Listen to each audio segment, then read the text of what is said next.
I do too. I think now's the time. We're going to start getting genied if we don't start the show. So let's start it. Well, I hope you remember that Jackalope Ashley was 2 days ago. Come on now. 2 days. 2 days. I want my 2 days. Shh. All right. Here's the show, and it starts in 3, 2, 1. What about Pam? You can tell your mother, Harold. What, Mom? Her job, is it working out? Great, Mother. Just great. But can she still take care of you? Just fine, Mom, really. Forgive me for asking, Harold, but her job, this apartment, so much to take care of. It doesn't mean your children won't ever pick up a cold again.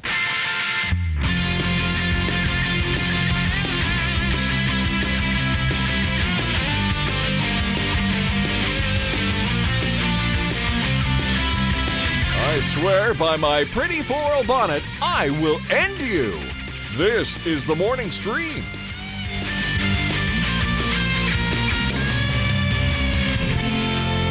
Hello, everybody. Welcome back to the morning stream for Wednesday, October 16th, 2019. That guy right over there is Brian Ibbett, and I'm Scott Johnson. Hi, Brian. Hi, Scott. How are you? I'm all right. It's been a morning. Got a lot going on. Yeah. Hey, it's the middle of the week. You know, the week is either half over or half. What would, or pessimist optimist, right? You'd say the week is half over, or there's half of the week left. Would that be the two? The two sides? I guess so. You'd say the week is half over. Right, half over, or there's still half left.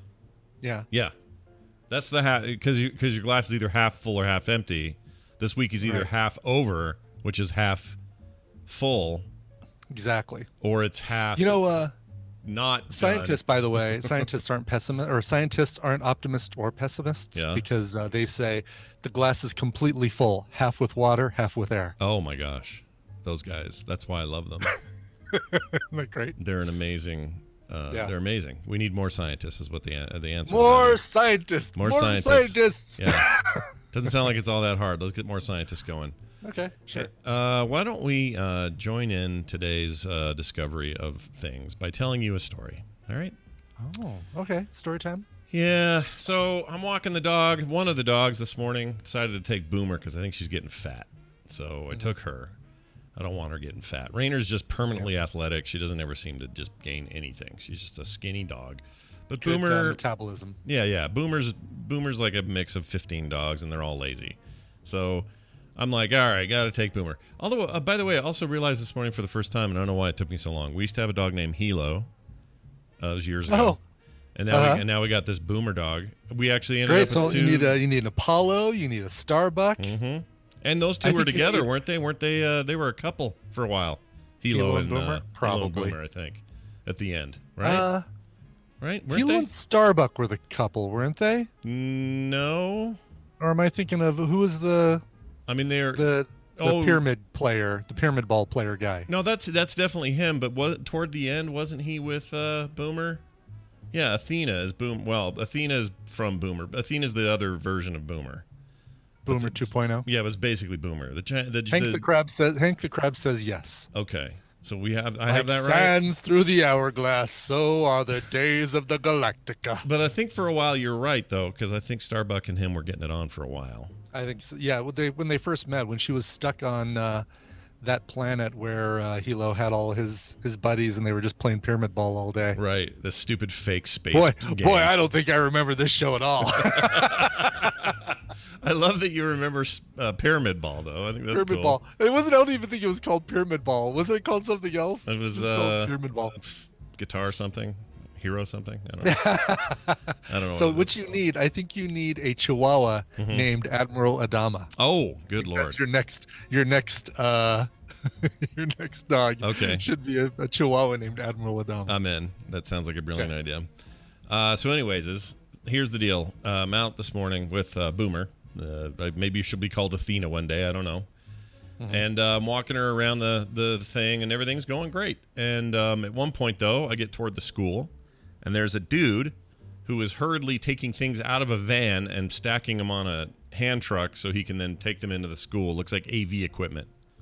So they're doing some kind of, I don't know, probably get all the kids together. What's that called?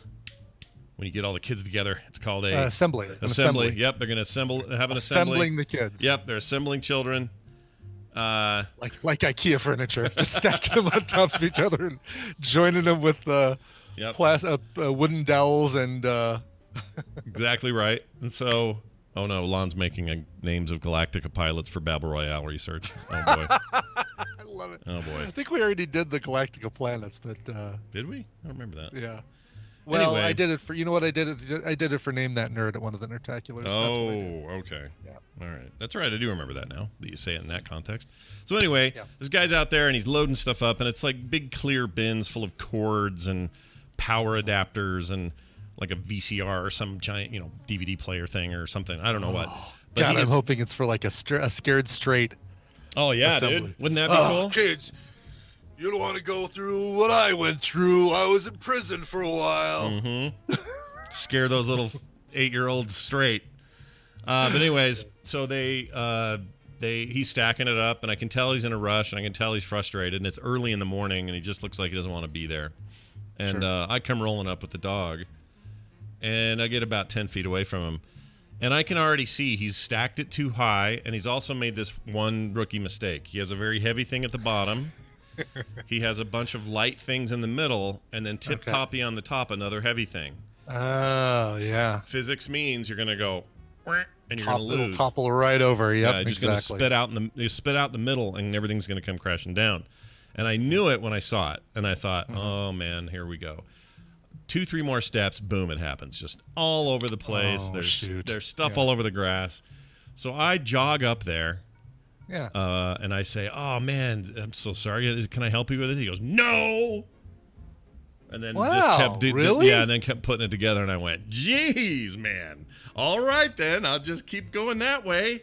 Have a good day, you grumpy SOB. What a grumpy dude. No kidding. I mean, I understand if he was angry because of that, but... I don't know. Maybe he had special just stuff. Refuse your help, Yeah, I don't know what happened. I don't know it's if he pride, man. It's admitting failure. He doesn't want to admit failure. So what you do is you just get your phone. You say, okay, well, if I can't help you mind if I record this for TikTok? Yeah, I should have done that.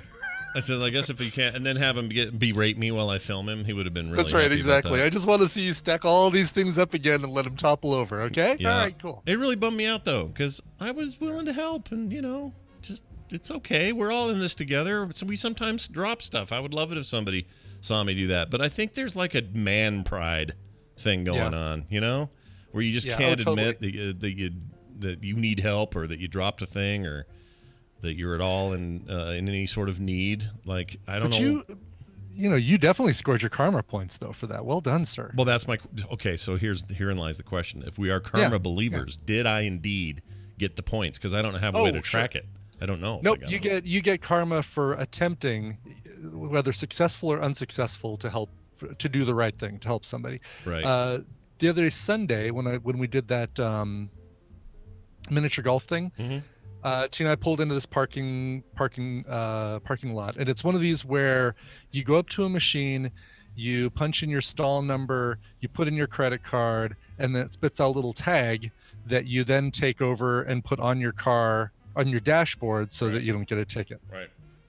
Makes sense. And we pulled up in there, and there was a girl, boop, boop, boop, boop, boop, doing her thing. Mm-hmm. And then she walked away.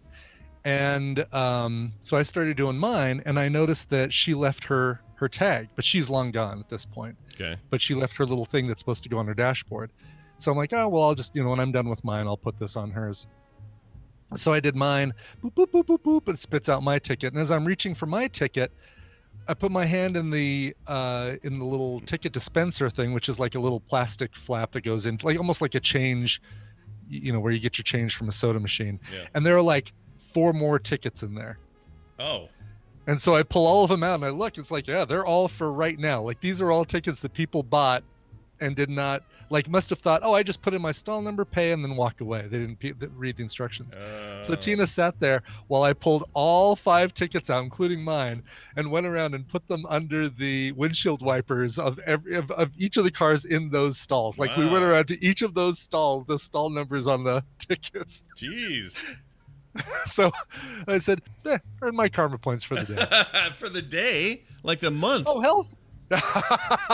Ooh, does it stack like that? Like, can I be a jackass for like the next 15 days, the remainder of October? I like to think it's like a buff that stacks. That's a cool idea. Sure. That'd be great. I like it's on cooldown. Like I've got 14 more days of karma cooldown before. Yeah, and then you leave there and you're nice to the barista. There's another point. You go. Right. I don't know. You help an old lady pick up a thing she dropped. You got more. Yeah, so I'm going to say I got 3 points of karma today. I don't even know if they're points. Are they points? How does it work? I don't know how karma works. Points, sure. Okay. Sure. I mean, it's for whatever reason, I visualize it as a life bar that fills up, like a karma, like it's like XP. Will I ding at some point? Okay. Yep, exactly. Right. And you build up karma, and then you can spend karma like skee ball tickets. Oh, right. Okay. I knew you'd know the answer to all this. Nice work. Hey, yeah, no, my pleasure. My pleasure. We also got an email from Monty who wrote in, and I love that there's anyone in this world named Monty anymore. That's great. Yes. He says, because I see Hell's Blanket all the time as a thing, just go, oh, Hell's Blanket, like that. He says, is Hell's Blanket the blanket your dad would throw over the TV? Just saying, Monty.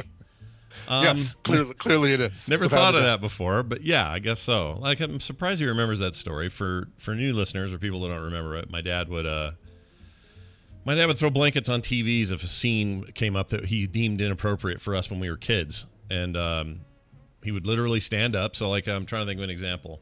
All right, here's one. Do you remember the movie Mindstorm? Hold on.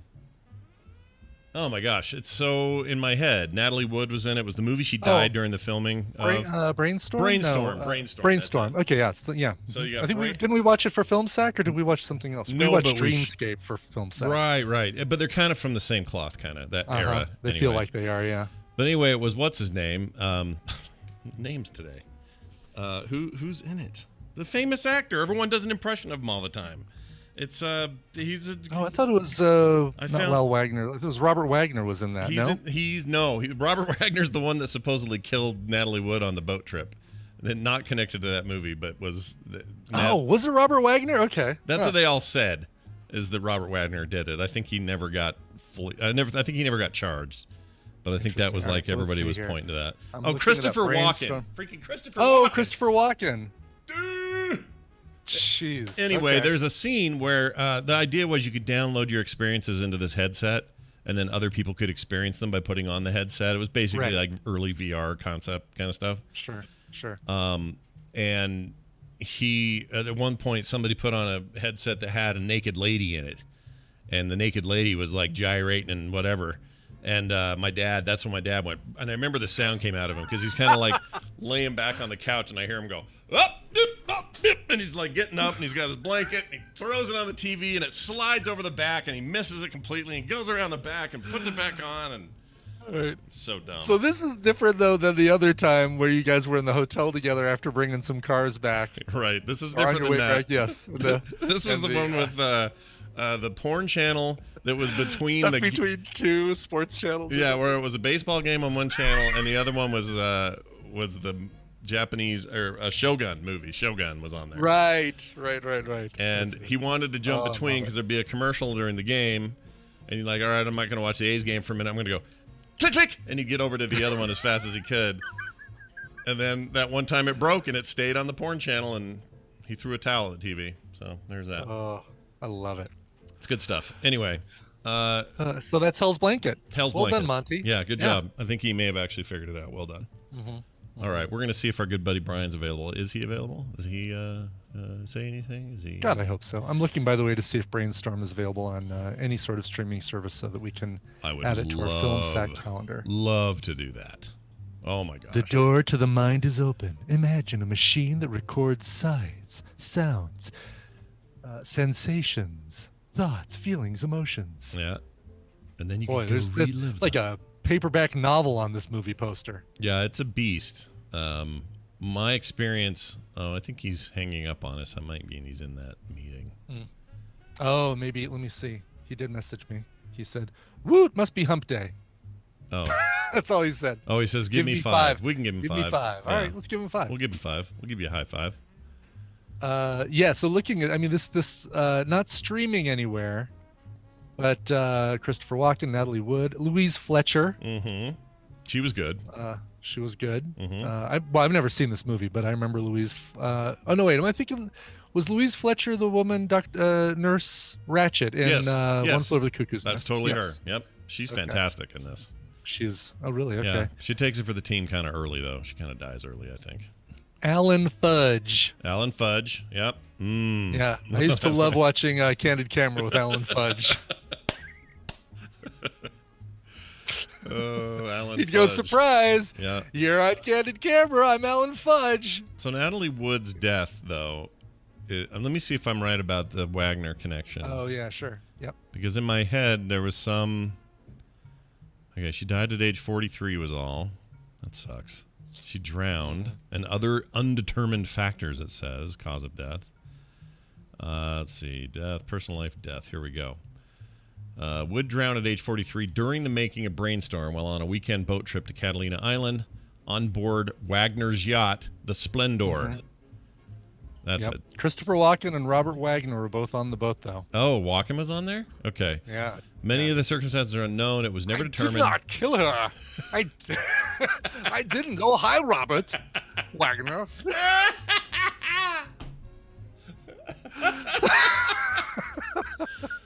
Oh, that's terrible. Let's see. They don't know how she entered the water. She was there with her husband, Robert Wagner, Brainstorm co-star Christopher Walken, and Robert Wagner. Robert Wagner. And the Splendor's captain, Dennis DeVerne, on the evening of November 28th, 1981. They say they recovered her body at 8 a.m., 1 mile away from the boat with a small Valiant brand inflatable dinghy nearby. So she was on that dinghy, maybe. Wagner said that she was not with him when he went to bed. The autopsy report revealed that she had bruises on her arms and legs and body, as well as an abrasion on her left cheek. In his memoir, Pieces of My Heart, Wagner acknowledged that he had an argument with Wood before she disappeared. They found that her blood alcohol content was 0.14%. Is that a lot?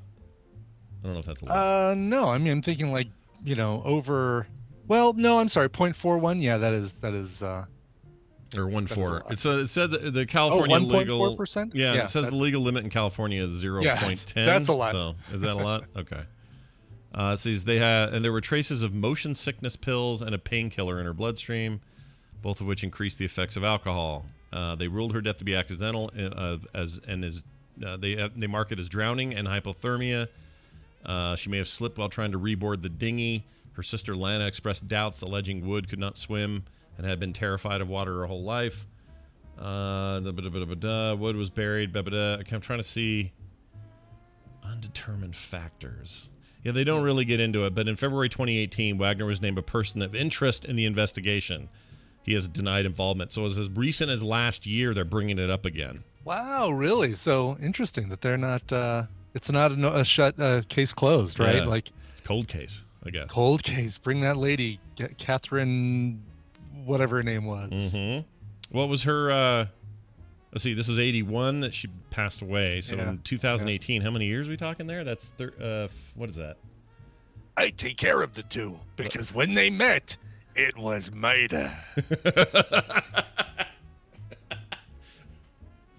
Oh, I don't know why all of this is so funny surrounding an actual death of a person. I don't know why I'm laughing, but I find it hilarious. It's Your decision to put freaking Heart to heart. Christopher Walken in the room and have him come out and do the room line and say, "Oh, hi, Robert," is about the funniest thing.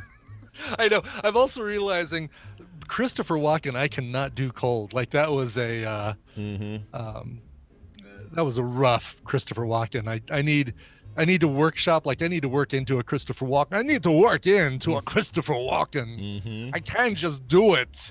Can't just throw it out like nobody's business. It's pretty good. I need to. It's It's pretty good, dude.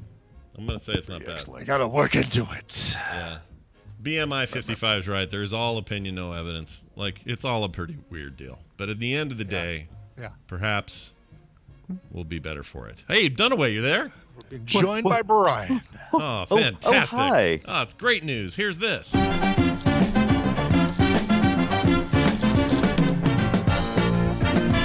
Hey, you guys know know what that means. It's time for us to play Babble Royale, where we have a little contest. We try to get you some prizes, and it's Brian Dunaway and I going head-to-head.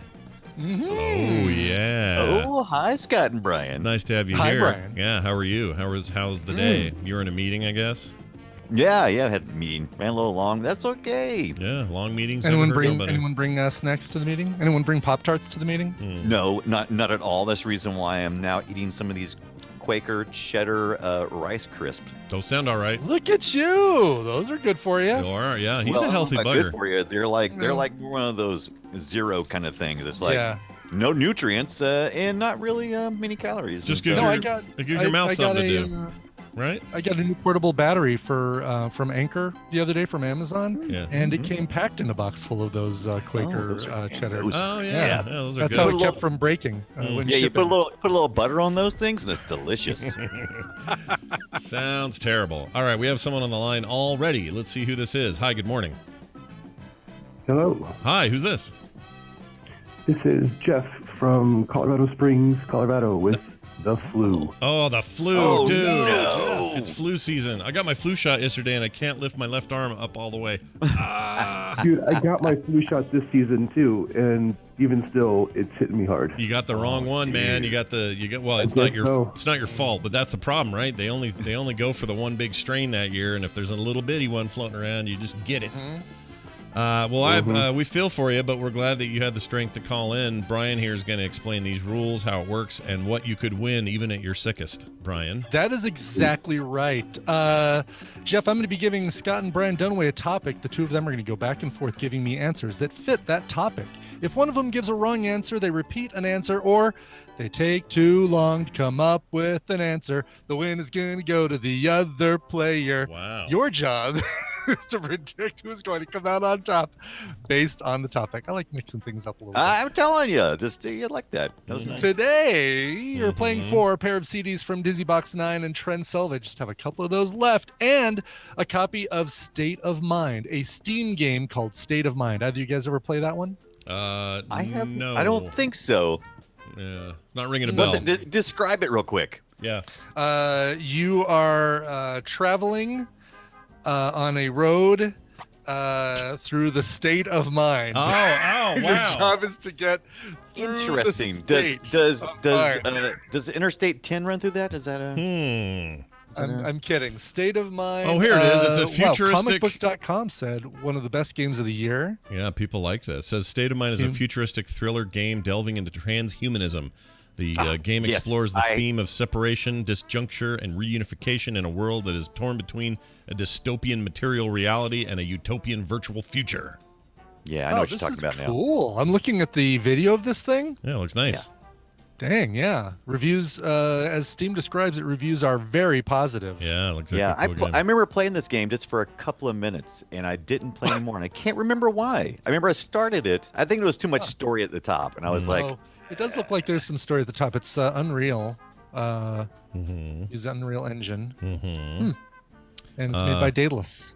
The review here, the pros, they give it story, graphics, price, and Simon, Story. whatever Simon Chick. is. I guess that's the character. And then he says the only con is graphics. Well, that makes no sense. The pros are graphics and a con is graphics. Okay. well, I sure. really enjoyed the Daedalus game from this past week we talked about, which was Silence the Whispered World 2. Oh, yeah. And it had a lot of story, but I enjoyed it. But Yeah. sometimes I'm not ready for a story, and I'm like, I'm going to play this later. They make some cool games. I'm looking at They do. Unrailed here. It's got a cool, like, angular, polygonal look to it that looks like it does it because it doesn't have to. Like, it's more of a style choice than we got to keep this thing down number of polygons. But, Right. like, people look like they're made out of really cool plastic bodies.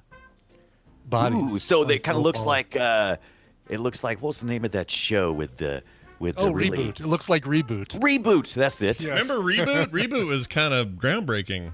It was was totally for the groundbreaking time, at the yeah. time. Yeah, it looked really good compared to. Well, I mean, the only thing I can think of previous to that, where they tried to get away with CG regular series, was that Transformers Primal thing.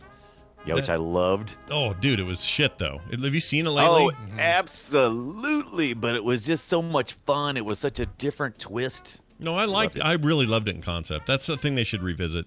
I think they could do a new one of those, and it would look amazing these days. Beast Wars. Anyway, well, that's all good. That's very good. Yeah, very exciting. Oh, sorry, what's our topic? Are we Did you say? are we gonna do trivia? Yeah. Oh, we should totally do trivia. This one comes to us from, I have the email right here, comes to us from Sandra Antilla from Finland. She's baby_fish in the tadpool because of course she is. This is a good one. I'm trying to figure out if I want to limit it, and I might limit it. We want to know all the planets that have been mentioned in the Star Wars series. Now, I'm thinking I might just take it out, take it so it's only movies. I don't want TV series, books, or video game. Okay. Or theme comics parks or any of that. mentioned. Right. I think I just want. Let's see here. Because the cells are merged. All right. You know what? We'll just take the whole thing. There's 123, but I don't think you guys. Because the cells are merged. It's 123. Holy. There are 123 crap. planets. Believe me, you're not going to get. Here's the thing. I assume there's some exclusives to like Clone Wars, but I don't know it, so we'll probably be fine. Yeah, I think so. Yeah. I think so. All right. This one is too big a list for me to do on paper, so I'm going to be manually doing this list. So bear with me as I highlight cells Manually. and color them. Red for Scott, green for Brian. Okay, good. We're good. Well, Jeff, what do you think? Do you think who do you think's going to win, and who should start? Geez. Let's go with Brian to go first and Scott to win. All right, that sounds good. Man, All right. you're such a trooper. He just sounds so ill today. I feel bad know. for I hope him. you feel better. I hope this is making you feel better. Yeah, I hope this is like you can walk away from this morning and go, you I've been know. listening to this show for years, so being able to call in and talk to you guys is awesome, and it's already making my day better. Well, there you go. Even if it's the worst flu of all time. This is all a fever dream. You'll forget about it tomorrow. By the way, congratulations on your city getting the first Colorado-based In-N-Out burger. Oh, very nice. Is that happening? Yeah, It's happening. that's Yeah. totally happening here in the Springs. All right. Help is happening. Help. All right. Well, Not enough to make me drive to the Springs just for an In-N-Out burger, but next time I'm driving through Colorado Springs after they get that thing open, I'm totally getting an In-N-Out burger. Springs, they're the super conservative end, right? Or is They it- are. Okay. They are. Yep. And the other end is the Boulder. Boulder, yeah. Yes. All right, Brian, give it. Oh, no, sorry, we did the thing. All right, so I'm going to win. Brian, you're going to go first. Don't know why. So, right, Well, I'm going to well, win. That's what Jeff claims. Yeah, that's what Jeff So says. I'm going to win, and I'm going to go first. Yeah, okay, yeah. so you just might as well quit now. So the first planet we see, can we name them in order of appearance? Because I think that'd be the You easiest can for name me them to in any order you want. order but- you Okay, want. so I'm going to go with Tatooine. Tatooine. It's a very good start. Right, it's a good start. Yeah, I like it. 1977, it's the desert planet and childhood home of Anakin Skywalker / Darth Vader and Luke Skywalker / Luke Skywalker. It's also the location. This R2 unit has a bad motivator drive. That's right. It's also the location of Jabba's palace. Yeah. All right. Yeah, it's got that eyeball out front that checks you out before it lets you in. We're off to the races. Can you tell me this? This Moons doesn't are include considered planets. moons are okay. Moons are planets. Yes. Yes. Really? Yeah, but I 'cause need the name of the moon. Right. No, you're right. Moons are considered planets. Well, In this list, the moons are considered planets. right, Yes. because people have bases on them and shit. Like it's not like our moon where we have nothing. In up there. real life, moons are not considered planets. Right. But Thank in you. this list, moons are considered planets. All right. So well, the question is really name planets or moons in the Star Wars universe. Right. yeah, I guess you're Okay, right. right. All right, Hoth. Hoth. Hoth. Duh. Yeah. Sure. Hoth is my list right here, so I can highlight it red for Scott. Hoth is the desolate ice planet and base for the Yeah. Rebel Alliance. Yep. Of course it is. Yeah, it hit Empire Strikes Back. Yep. It's a good place. 81. Get out of the don't get in those tauntauns. They're kind of smelly on the inside. That movie came out the year Natalie Wood died, just to tie it to the top of the show. Again. Oh, Yeah. Wow. Yeah. wow! Think of that. Ah, coincidence? I think not. Yeah, some connection there. Big hairy walking Hey, carpet. Back to you, Brian. Well, as long as we're hanging out there, we might as well head on over to Yoda's home planet of Dagobah, right? Dagobah, the Dagobah system. Right. It is the swamp planet Yoda's residence after the fall of the Jedi. That's the apartment that he moved into after the fall of Apartment the Jedi. residence. This my home. This is. He would say to that. All right. In my head, he says shithole. I know he doesn't, But he goes, or it says something like garbage, shithole. My home this is. I know this. Slimy. Mudhole. Mudhole. That's what it is. Mudhole. I always think Mudhole. shithole. Slimy. My home this is. I love that. It's my favorite version of Yoda is that one where he's a freak. All right. I'm going to go with Endor, the moon Endor. Sure. First appearance in 1983's Return of the Jedi. Forest moon that the little second... fuzzy creatures. And this one's a moon. Forest moon that the second Death Star orbits, inhabited by Ewoks. Location of the battle between the Rebel Alliance and the Empire. Blah, blah, blah, blah, blah. Eat your mama. Right. I hate them. Little freaking... You can't hate the little Wookiees. Yes, you can. They're not Wookiees. They're little cookies is what they are. They're terrible. Anyway, go ahead. You can see their zippers. Right. Well, they're like sleep it's snack. not a trap over in Mon Calamari, but that's where you might find your buddy, the big bug eyes.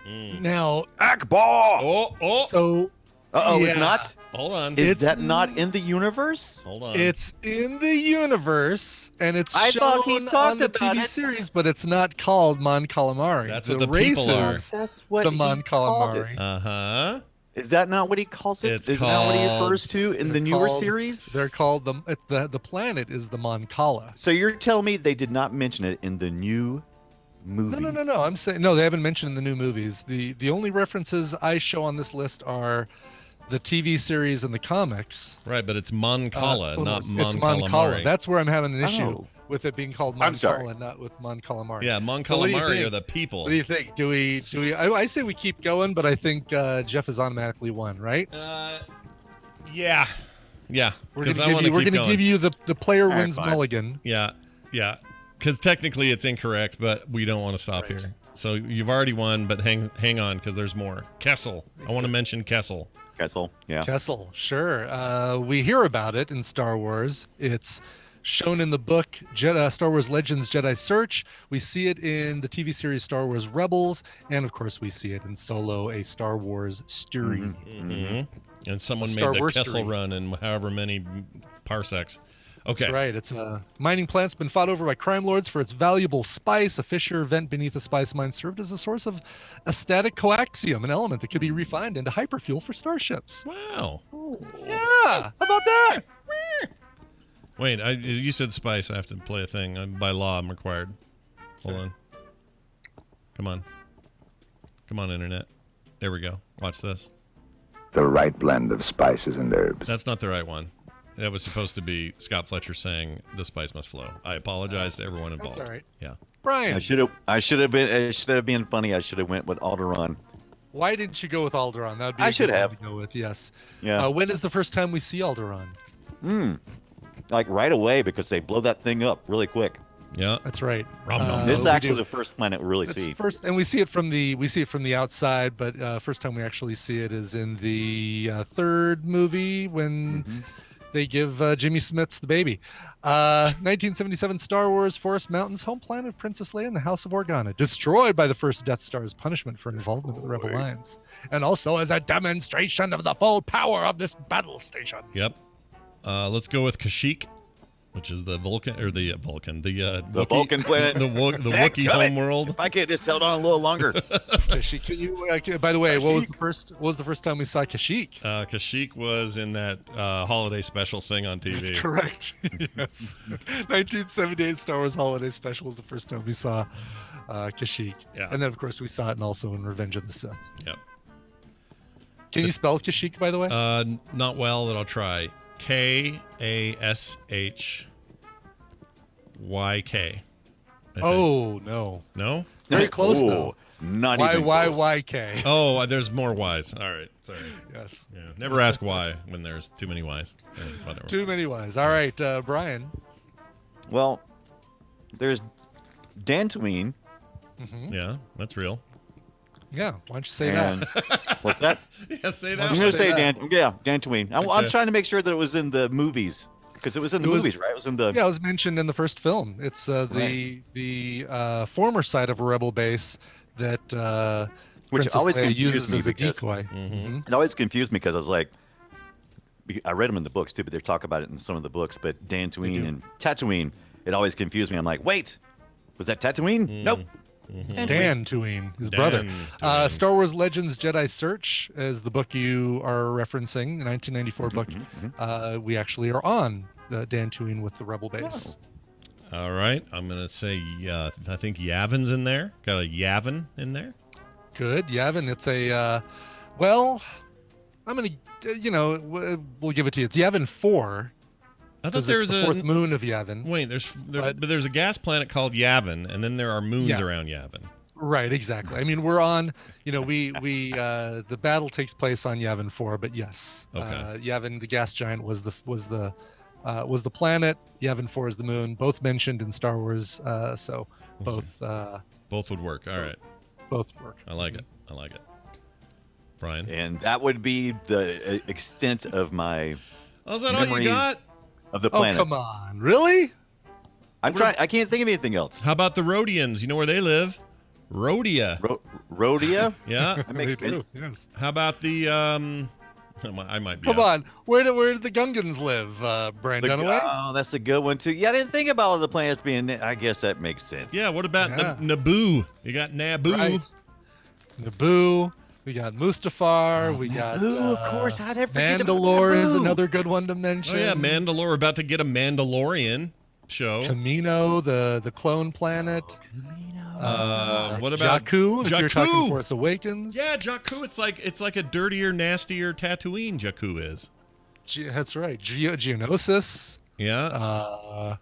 What else you got? Dathomir, Crate Coruscant. Nobody mentioned Coruscant. Like we see Coruscant all over. I thought we mentioned Coruscant. Isn't then. there one? mentioned Coruscant. Isn't there one called Lego? Because it used to annoy me that they got away with that. Iego. I-E-G-O. Oh, I thought it was Lego. No, it's Iego. Oh, and that's in the prequels or something, isn't it? Or in the show or something. Iego is in.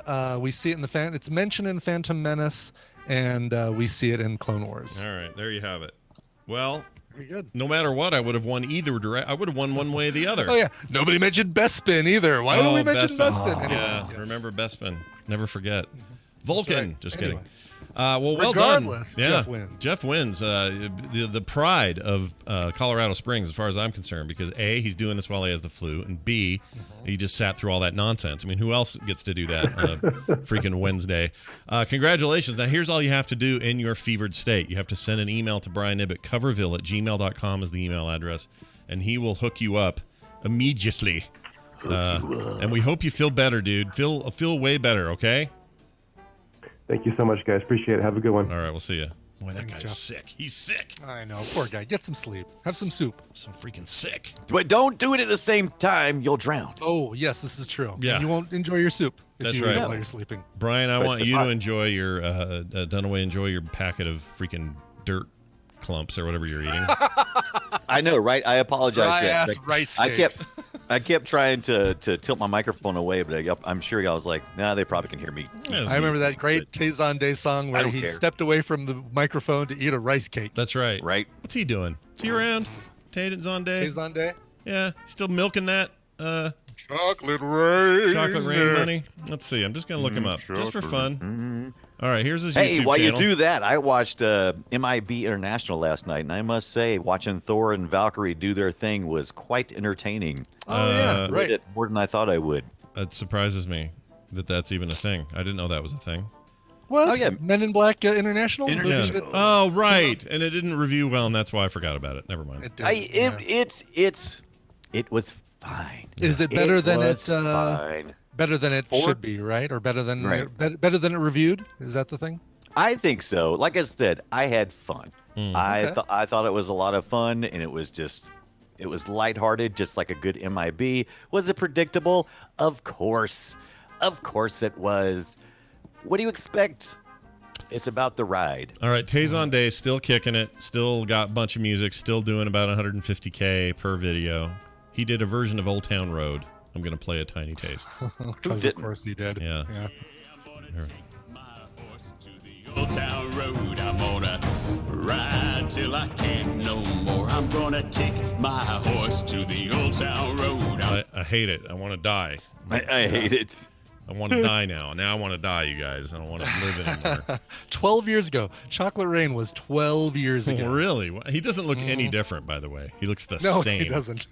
He still looks 14. I don't know what that guy's doing, but give me some of that. All right, Dunaway, have fun for the rest of your day. Hopefully you don't have any more meetings, and don't eat all the rec room's supply of rice cakes, okay? Well, I have. It's too late. Bye. All right. Too late. Too late. Too late. Already done it. Already done did it. All right, we have time for a news story. So we're going to do that now. Here you go. This is your radio newscaster with another exclusive sensational summary of world and local events. It's the news, and it's brought to you by... Brought to you by Coverville today at 1 p.m. Mountain Time at twitch.tv/Coverville. Tribute to two pop singers, Gwen Stefani, former lead singer of No Doubt, and Avril Lavigne, former name of an ibuprofen medicine, I think. I'm not exactly sure. But Gwen and Avril, one of them's turning 50, one of them's turning 35. If you can figure out which is which, you can listen to Coverville at 1 p.m. at Mountain Time, 1 p.m. Mountain Time at twitch.tv. Oh, jeez. Twitch.tv/Coverville. Blah, blah, blah, blah. I can't believe she's going to be our age. What's that about? Right, I know. Gwen Stefani, just a little bit, tiny bit younger than us. And barely. she's gorgeous. She is. She's older than Tom Merritt, who was just behind her. Think of that. Oh, right. Yeah. Weird. Yeah, Weird. it is weird. She's not just a girl anymore. Nope, she's not. And by the way, just a girl. I did some in the work world. yesterday that is so dumb, but because you and I talked about it, I did it. I went and dug around to try to find out who on the Andy Griffith Show is still alive besides Ron Howard. Really? Yeah, I did. Wow. Okay. And there are a couple of his old girlfriends that are still around. Yeah, I was figuring it was like, Miss Becky or Miss Nancy or something like that. Right. Somebody who came to town for a week and stole the sheriff's heart. They're still hanging on. But yeah, it really, as far as principal cast goes or anybody you'd see on the regular, it is Ron effing Howard. And that is it. So enjoy.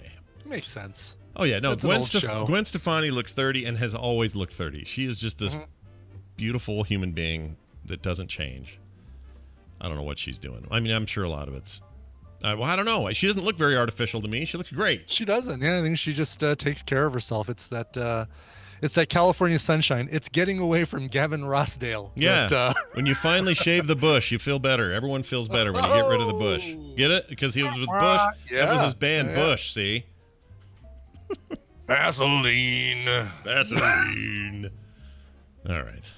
Not really. Don't let the day go by. Vaseline. Was that song about making sure you always put Vaseline on or something? What was the deal? I think it was Glycerine, actually. Was Oh, the glycerine. song.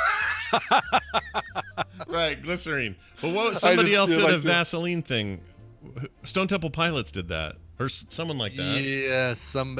Yes, there was a song that mentioned Vaseline. Yeah, Stone Temple Pilots. Stone Temple Pilots, right. That's a good song, Vaseline is. Oh, I miss the 90s. Anyway, sounds like a show on... oh, no. That's... VH1. uses Vaseline. That was Flaming Lips. No, not that song. I'm thinking of... Yeah, she don't use jelly. That's a different song. Okay. Vaseline song. Now I'm annoyed. I know a girl who... Oh, it is Stone Temple Pilots. I found it. Yes, it's your... That's good. That's a good song. I mean, it's a little bit. Here. I'll just tiny bit. Okay. All right. Just a taste. Just a bit.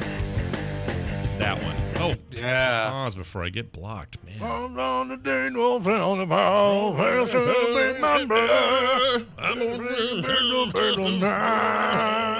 It's like one of like 8. Is it you? Is it me? Is it something we can see? I don't need. Vaseline.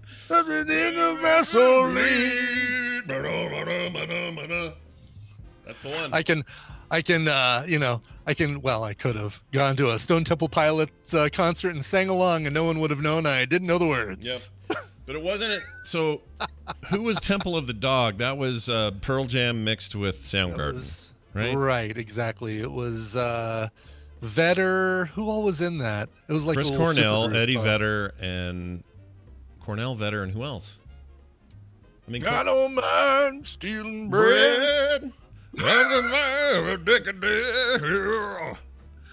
I used to love that. Why are all of those guys dead, by the way, except for Eddie Vedder? Well, he's a person of interest now, isn't he? All of them. Yeah, he's... But like Chris Cornell, Eddie Vedder, Jeff Ament, Mike McCready, Matt Cameron, and but like Scott, Stone what's Gossard. what's his name from Alice in Chains? OD'd. The dude from this band we're just talking Cornell. about. Mm-hmm. Chris Cornell, Stone Temple Pilots lead singer, same thing. Your Nirvana. Nirvana. Yeah. What's the deal? Who else we got? Yeah, no. That's not good. Is somebody grunge is just not good for you, really. Lane Staley, of course. Yeah, Lane Staley. He was the guy I mentioned, right? It wasn't. Oh, right. Scott Weiland was STP. Yes. Lane Staley was Alice in Chains. He's the. I loved Alice in Chains. Oh, right. Man, I could listen to that album, that Dirt album. He's the rooster, you know. Oh, here comes the rooster. Oh yeah, that was so good. But here's the thing about all those guys. I'm not saying that he's a person of interest. I'm saying somebody should just go check on Eddie Vedder, make sure everything's okay over there. All right. Yeah, exactly. Because come and on, then just ask him some questions about where he was. Around that time, you know. Yeah. Where were you? Yeah. You all right? Where you at, buddy? Where you been hanging around? Sound like this? Yeah. That's it. Yeah. All right. Oh, now we have no time for a story. What have I done?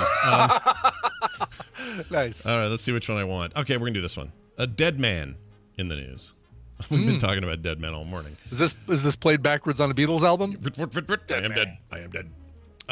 No, this is a guy who pranked everybody in his funeral. So this is kind of great. So he pranked his funeral goers by screaming from a coffin in a pre-recorded message as he was lowered into the ground. So this thing kicked off as the thing was lowering. His name was Shay Bradley. He may have died on October 8th, but his sense of humor lived on, which is just what he wanted. As his coffin was being lowered into the ground at a cemetery in Dublin, Ireland, another sound cut into the mournful strains of the bagpipes. And it said, "Where the F am I? Let me out of this effing dark in here." His beloved brother. There is, if you're on a browser that doesn't allow advertisements, because holy crap, New York Daily. Yeah, they like to really give it there to is you. Audio, like a we should play Twitter this. recording of it. Yeah. Yeah, here we go. I'm clicking it. Here we go. Get it clapped. I don't know what they're clapping for, but all right. That starts to lower.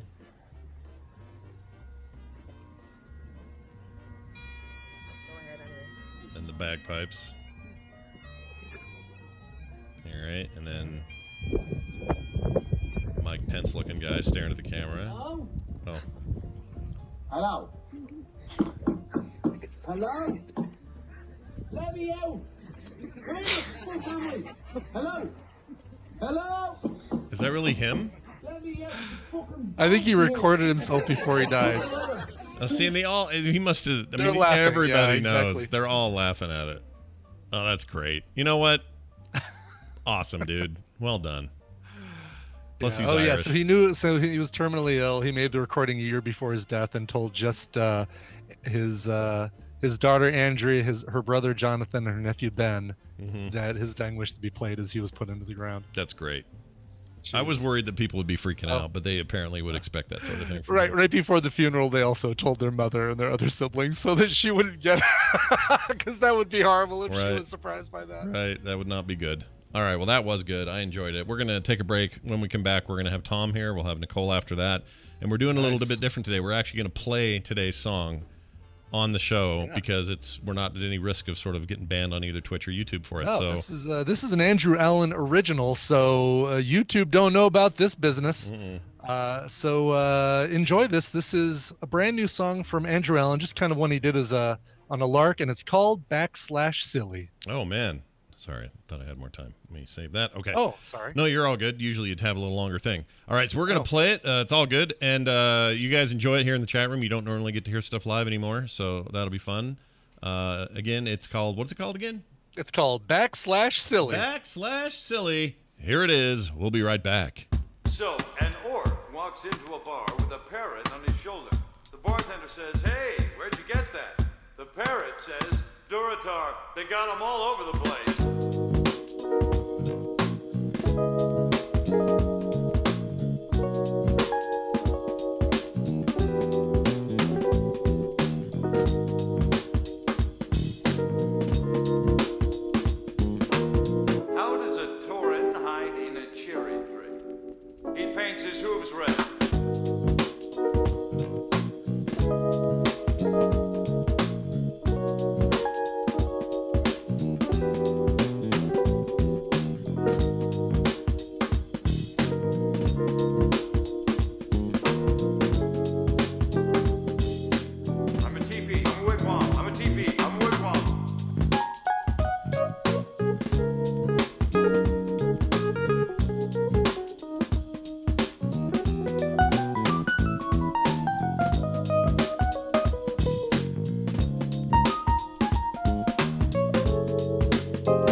It's about two gnomes who find a bracelet of power, and they have to take it to the burning steps and cast it into the cauldron.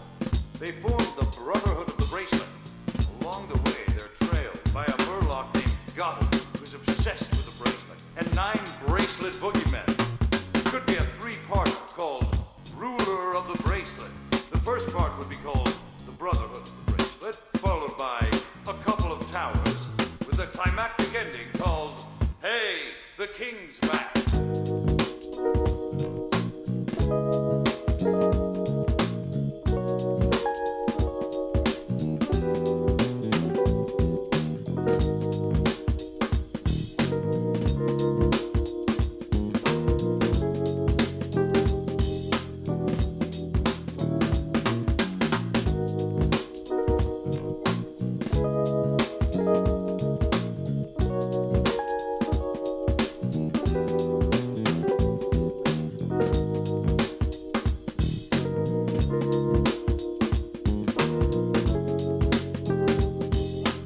Cover for me. I got a whiz behind a tree. Chicken-lickin'. I'd like... We're closed, lady. My cousin's dropped in. Lady, I'm mopping up. What are you mopping with? What am I mopping with? What kind of cleanup? A liquid. Mix some spick and span. Spick and span. Want to get home? It'll put power in the water. Kills germs that cause odors.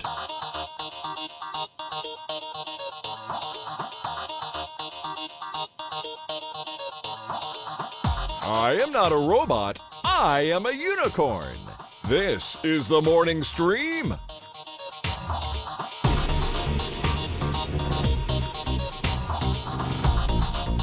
All right, we're back. That was pretty great. Who did the voice? Was that him? No, that's if you type /silly as a human in Warcraft. Oh. Warcraft Classic. He's all big into Classic right now, so I think he. Right, but those weren't the actual voices of the humans. Who did the actual read? I mean. Oh, I thought they were they not? No, heck no. Those definitely aren't humans. Oh, then I don't know. I assumed it was. No, I figured the lines were from that, but the yeah.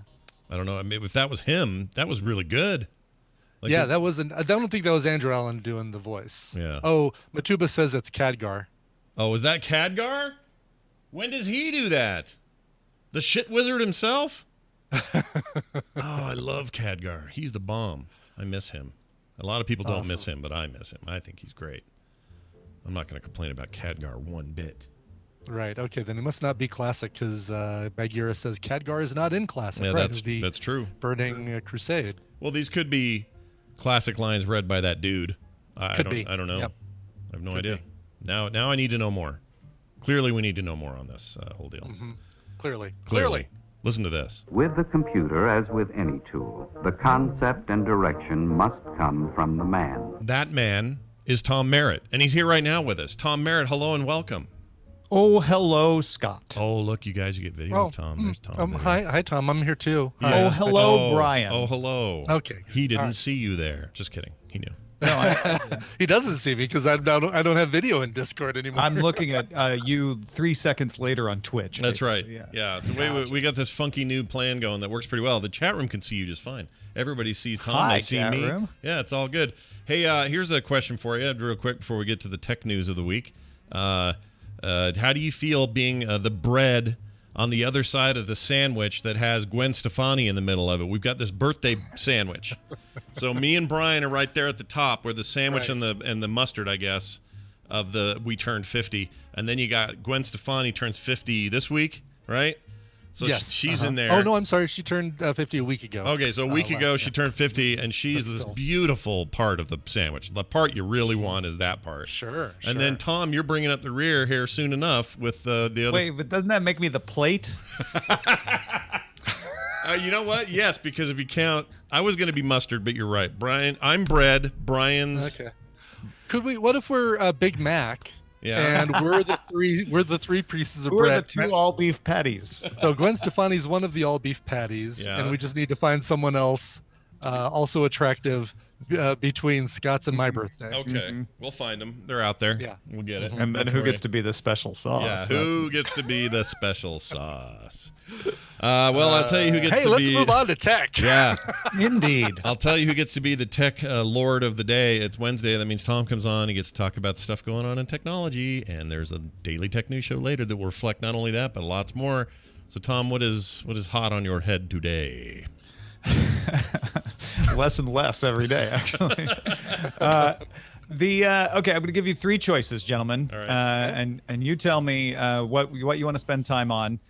There is all the Google announcements from yesterday. Main one being the Pixel 4, but they always also announced some Nest products and some other stuff. There is, of course, Twitter's big blog post saying what world leaders will be allowed to do on Twitter and what they absolutely will not be allowed to do on Twitter. And then there's the Analog Pocket announcement of a Game Boy emulator. Ooh, let's do the last one. Yeah.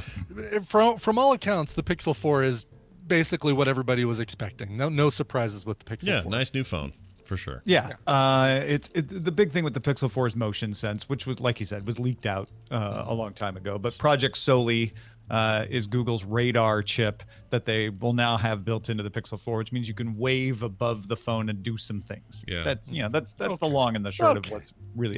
There's some other cool things in it. Don't get me wrong, but that's its big flashy feature. But the Analog is a company that makes modern takes on classic video game consoles. So this is not your Sega Genesis Mini. This is a kind of modern looking console that can take a Sega cartridge and you stick it in it and you can play it. Analog was created by a philosophy major in Montana, I think back in 2015 or so, to do video game history preservation, trying to make it so that these games remain playable and accessible. Analog has even encouraged and gotten some developers to release games that were rare, so that you could play them on these emulators, because they usually have an SD card as well if you can't find a cartridge, and generally avoided any kind of hard-fisted, boot-heeled, whatever metaphor you want to come up with, copyright violations, which is kind of amazing. Yeah, I definitely have my eye on one of these. They're beautiful. There's a black and a white one that they showed. Yeah, so the new one is the Pocket. Has a 3.5-inch, 665 ppi LCD display, 1600 by 1440 resolution, charges over USB-C, has an SD card slot, 3.5 millimeter headphone jack, remappable buttons. It's meant to play Game Boy cartridges. In fact, it even has a built-in synthesizer, for your chiptune scene folks.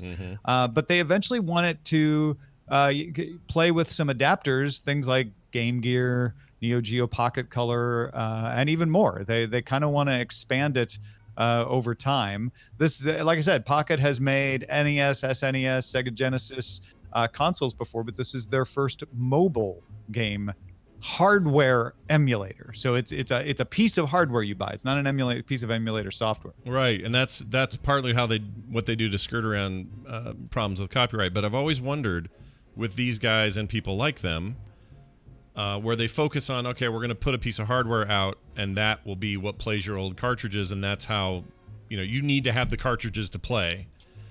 How do they get around, like, trademark, copyrighted, patented things with the hardware itself? Because I assume there's hoops you got to jump through there.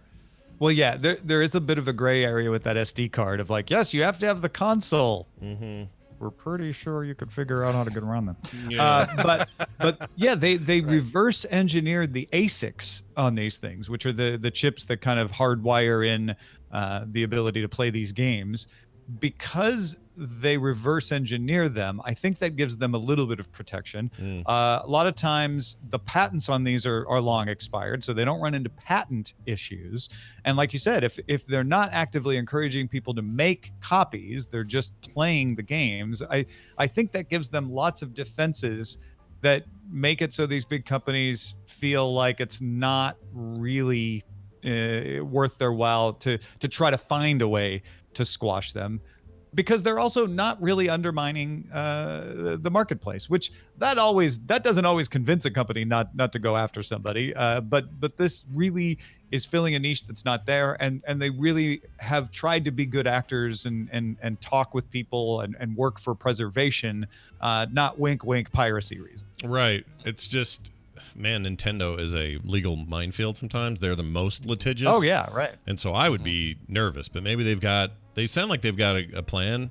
I mean, I look at this thing and I just think, oh, I totally want one of these. And here's It's another, so gorgeous, right? Here's Like the other flat thing I know. black. If it doesn't already exist, I think this exists, but if it doesn't, it will. Someone's going to make a little emulation cartridge that is the size of a Game Boy cartridge that will have hundreds of games on it, and we'll just play on this thing. That's already a thing for Super NES consoles. It's a thing for Genesis consoles. So somebody's going to work their way around it. I hope these guys don't get hit with a legal bullet. I still think you'd need something in the hardware that allows you to switch between them, because I don't think would it know to pull up a pop-up screen that says choose which. Well, I guess you could. You just build that into kind of an over. You're talking about for doing different types of cartridges, Right. Well, no. So if you have a cartridge that has all the different games flashed onto it. Yeah, that's right. just on the You cartridge. can do that in software. I Yeah, think. the cartridge itself would have its own. The game you're running is basically an emulator, and then the cartridge could put a menu in there, basically. Yeah, Right. 'cause they have that for the. Somebody did that for the Vectrex, so I've got one of those. For And the you can Vectrex do that has- you can fit like a terabyte on a micro SD Oh. these days or something. So it's just ridiculous. But I kind of want one, is what I'm saying. I want a black one, and I want it now. Did you get that yellow crank? No. Game player thing. I didn't pre-order it, and it's not out yet, right? Oh, the Playdate? Yeah, the Playdate. Playdate. Yeah, that's not out yet. That's coming out next year. As is this. The Analog Pocket is launching sometime in 2020. They didn't give a hard date, for $199. Okay. That's a little pricey. Yeah. Yeah. But it's same price as the new Switch, basically, isn't it? yeah, $199 for a Switch. You're right. Yeah. Yeah, these things aren't cheap because of all of the work that goes into reverse engineering them and making them. There's a great article on The Verge from May of this year by Bijan Stephen about Analog, the company, and what they've gone through, and the work that they do to try to preserve this, and how they work with archive.org on preservation. So, if you really want to dig into how they do what they do, it's a lot of work, and they do great design too. I mean, they are not trying to make retro looking consoles, which also probably gives them a little shelter, right? Because they're not infringing on the trade design of this. So yeah. If anything, it looks like it's a weird hybrid of like an early Apple prototype of an iPod, kind of. Yeah. Yeah, the shiny black and white. Yeah. Is that a chamfered edge? I see. I don't know.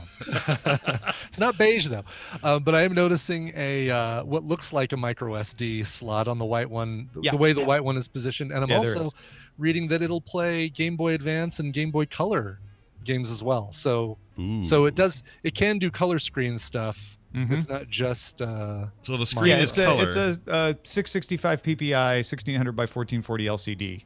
So it's not a grayscale. Right. Yeah, that's kind of cool. That is pretty cool. And those cartridges for the GBA, not for the GBA, but for the wait, how did that work? Because they had a backwards compatibility thing with the GBA when it launched, so you could play old Game Boy games, either color or black and white. So they must be aiming for that slot, whatever that slot is.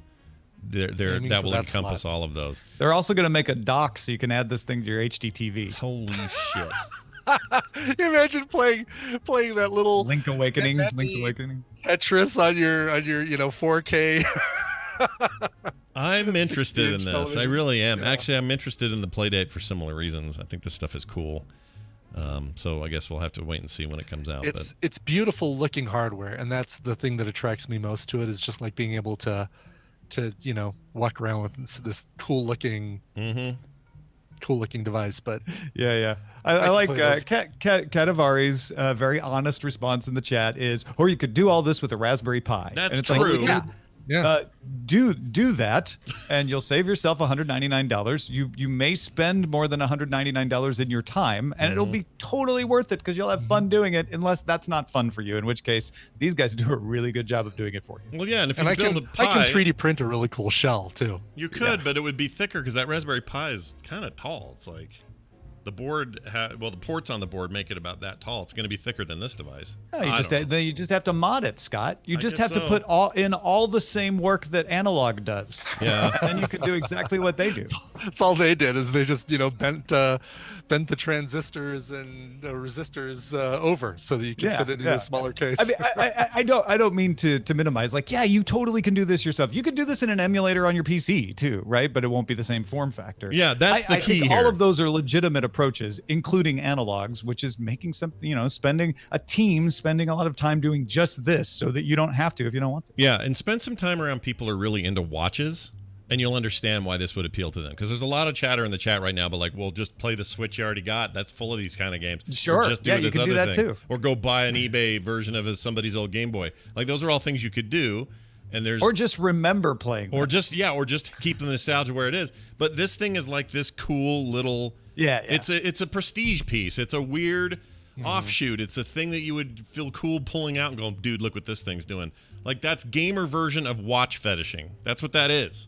So yeah, a little bit. You're right. And if you don't understand it, I can't help you. I understand it, and I totally want one, but I know I don't need it. Oh my gosh, do I not need it? Especially for $200. And that's the thing, right? People who aren't into watches don't understand the watch fetishing thing either. If you're not into it, of course it doesn't. Yeah, if you're not into it, you're not into it. I get that. That's not who they're aiming for. They're aiming for those who are into it. So well, and that's the other thing about analog. I mean, yes, they are aiming for that, but they are also aiming at preservation. Right. That is a big part of what they do. Right. Is we want to make sure that these games don't get lost to time. We want to make them playable, and one of the ways you encourage preservation is making an easy way for people who otherwise wouldn't engage in preserving these to be able to do it and say, oh, you know what, I am going to acquire cartridges and I'm going to keep good care of them and I am going to play them because I can get this cool thing to do it with. I wish I had all that stuff still. I don't have any of those old carts. I don't have any. I sold everything when a new thing would come out. I would sell all my stuff. So I don't have any old cartridges laying around, or else this would, again, shouldn't be for me because I don't even have a thing to jam that's when you into go it. to the thrift store, start, looking around on eBay, you can start acquiring them. That's true. And I think that's the cool thing about this is that this will likely cause a few more people to do that, which means that those cartridges now that didn't get sold before by the thrift shop don't get thrown away. Mm-hmm. They get bought and taken care of by somebody, in at least in a higher percentage. Right. No, this is all true. This is great. I love this topic. I'm sure it'll come up again today on DTNS. I'm on there because I'm on there on Wednesdays, and I love doing it. So check that out at 2:30 Mountain Yeah, Time we're also today. going to talk about the world leader thing. Sorry. Oh, no, it's totally fine. I'm actually really curious about that as well. But yeah, I mean, the short version of that is there are a lot of people who think particular world leaders, not just the one you're thinking of, but others, should be kicked off of Twitter. In fact, presidential candidate, Attorney General or Senator Kamala Harris recently asked Twitter to kick the president of the United States off of Twitter. Mm-hmm. And Twitter said, look, public figures need to be treated differently, especially world leaders need to be treated differently because it's in the public interest to preserve what they say. And here's our thinking about that. So they made a post about why they think that and where the line is. And we'll be talking about that on DTNS today as well. I assume Jack got really stoned one late night. They had pizza and they all just sat around a table going, what if we told all the world leaders to get off of Twitter? I mean, you're probably not wrong. And then the staff was like, great. Just pretend to take all that down. Yeah. We'll deal with it later. He's such a hippie. Anyway, all right. So that and so much more. Is there anything else you'd like to mention today before we go here? Oh, yeah. Been getting more people involved in the Free Tom newsletter, which is really fun. Been getting lots of nice notes from folks who subscribed because you can just reply to the newsletter and chat about whatever. It's a weekly note from me is what it has become. I still link to all of the podcasts I do in there if you're looking for that, but also just kind of update you on what's going on with my life. This past week's newsletter, I talked about the fact, Scott, that you let me know there was a fire raging 12 miles away from me one morning when I had not realized it yet. Right. Read that, which was hilarious. Yeah, just how weird of a world that is. So that's the kind of thing you get. Updates on my writing, and like I said, links to all the podcasts. And you can find that at freetomnewsletter.com. That sounds so good. Check it out, everybody. Tom Merritt, everybody. Ace Detects. I'll see you a little bit later today. Bye. Bye now. Bye. Bye. Bye. Birdum. All right. Recommendals? What do you say? I'm okay with that. Yeah? I'm fine with that, as a matter of fact. Me too. Me too. I feel okay about it. I've thought about it. I rolled it around in my head. Considered it, weighed the options. Uh-huh. And at this point, I just think it sounds like a great idea. Yeah, I'm all right with that. So we're going to do that now by playing Plus, it gives us a chance to talk to Nicole, which always makes me happy. Always makes me happy. Here it is.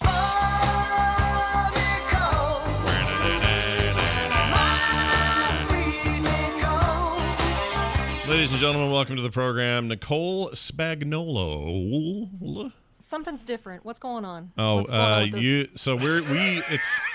you're on camera. Where am I? You're on camera. Brian and I can see you. You can't see Okay. us because we use this hybrid now, which really has worked out well for lag. And that is audio on Discord, which when you don't add video is super lag free. The minute you add video, it goes way laggy. So should I not do video? No, you're totally fine. For some reason, that By the lag way- thing is only Brian and I don't know why. But we use Skype for right. video now, and we use just silence Skype, and then we use this for audio and video for our guests. So you're good. You're all good. It's also the subject of our brand new game. One of us is recording shirtless. Guess which one? I'm gonna say you, Brian. You. It's always Brian. It's always Brian. Always Brian. Well, Nicole joins us as she does each Wednesday to talk about stuff we recommend on streaming services. We're about to get a whole nother streaming service in our lives in about, a month? On the 12th. Yeah, the 12th. That's right. Disney Plus. Disney Plus. I'm ready. Mhm. I signed up for that deal where I basically got 3 years for $120 something dollars. Yeah, it's Same. stupid cheap. I haven't done that yet. Do I still have time? Can I do that? No. You No. don't have any time. I'm done. No, but you can do. But there's a new one that is a little bit more, but still not full price. Yeah. Because they're trying to get Netflix people away. So I want to do the deal. Give me the deal. You can't Go do to- you can't do the deal. I didn't that pay we did. attention to the Wait, deal you doing. missed it. I missed the Yeah. deal because I didn't pay attention. Missed the It deal, was the though. Was missed- it D23? D23. Yeah, exactly. Did Brian say I missed the dildo? Is that what he said? You missed the deal, though. Oh, dildo. Well, I also missed that. All right, let's. You can't do it because you missed the deal, though. That's true. Let's let's No, dive. TV Zegon says it's still available. There's a link. Follow that link, Scott. Oh, what? Are you sure? As of 2 days ago, you can still do it. Maybe there's other people like me who are dumb and didn't get in on time. Oh, Disney. Here it is. Fortunately, sign up before Disney fixes this huge mistake. Oh huge yeah, because mistake? it was supposed to expire like Yeah. a Okay. few. Let's do this over a in month real ago. time. It says go to the Disney Plus Founder Circle promo page. I have to do a promo code to get this to work. So I'm doing this right now. Hold on one second. Input your email address and create a Scott password. wants to save money. I do. TV Zegon basically just sent us a phishing scam. Oh, the code is now invalid. It must have Oh, they passed. fixed it. Parks past 3 years is invalid. Bastards. Womp, womp. All right. Well, I tried. I did. He who hesitates is lost. 32% Now you discount. have to pay. What, $40 more? Yeah. I don't want to do that. But I guess I can do it in pieces, right? So I can.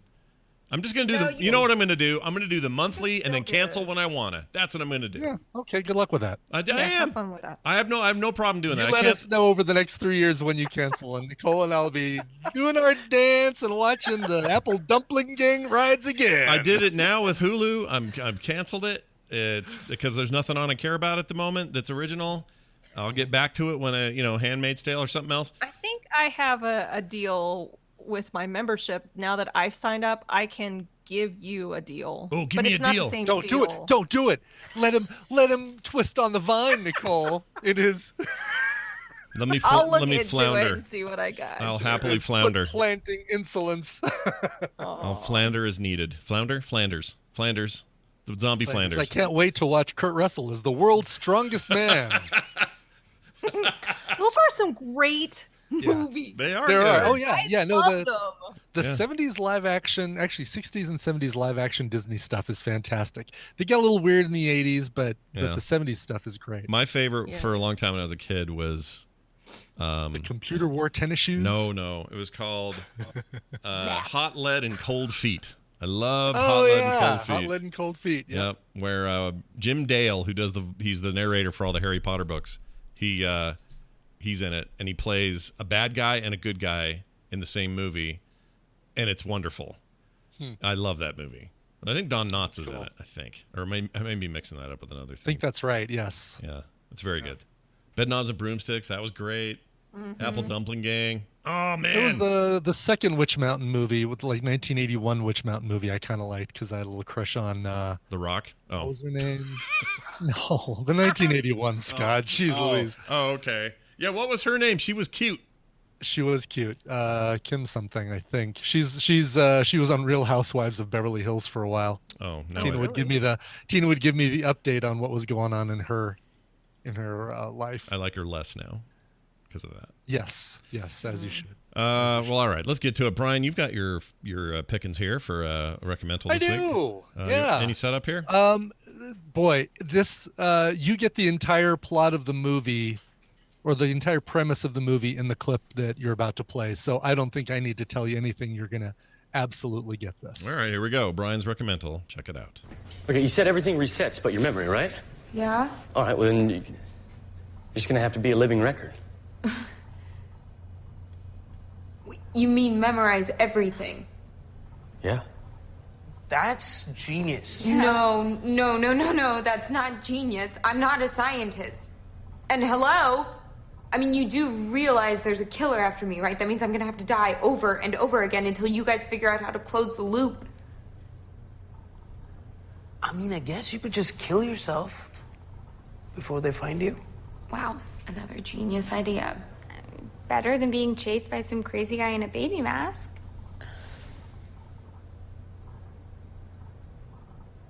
Do you have a better idea? I have no idea. Really? No idea. Crazed killer in a baby mask chasing a woman who keeps dying and reliving the same day. Don't know what that is. It's that Death Day. That's exactly what it is. Happy Death Day to You, the sequel to Happy Death Day. Yes, and it helps if you've seen the first one. Good news is they're both streaming on HBO right now, so you can watch one and then watch the sequel. The first one is almost like a if your typical slasher film stays within the lines, right? Okay. Scream does this thing where it kind of crosses the lines but still stays relatively close to the same straight line. Happy Death Day kind of does that same thing. It does like a Scream approach where it kind of crosses the lines a little bit.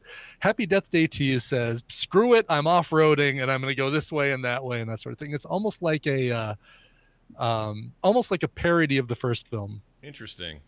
But it's really funny. It's really good. Are they well thought of? People like these? They're like a popular They're never heard they're of them. regarded probably in the same way that like the Scream films are, where it's like, all right, we appreciate that it's a parody of the genre.